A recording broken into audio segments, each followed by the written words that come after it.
one that you're watching out for? Yep, last week we had the management here, when the IPO opened this morning, we spoke to them once again post the listing, and they reiterated a couple of things, and that explains why, the stock has seen a fair amount of listing. It listed at a 33% premium. Thereafter, it's seen some moderation, still holding with a 20% uptick versus its issue price itself. The key takeaways from what the management said, their CRAR, which was close to around 18%, will increase to 23 to 24% post-capital raising. In fact, they've raised this capital for growth itself. The balance sheet has been growing over 31% over the last 3 years, and the management believes that this is a rate that they can continue to grow at in the future as well.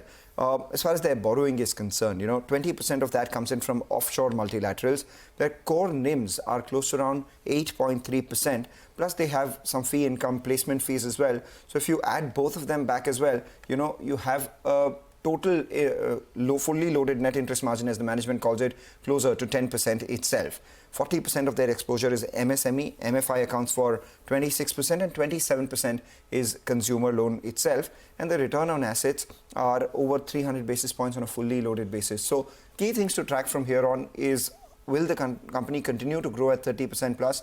What happens to their asset quality? And nearly half of their loans are syndicated. What happens to their own loans is something that we'll be watching out for. In a down cycle, typically 65% of their loans come in from banks. So that may impact their NIMs further positively as well. So those are a bunch of things we'll be tracking. Okay, all right, Mangalam. Thanks very much for that strong debut for Northern Arc. They're up around 20-odd%.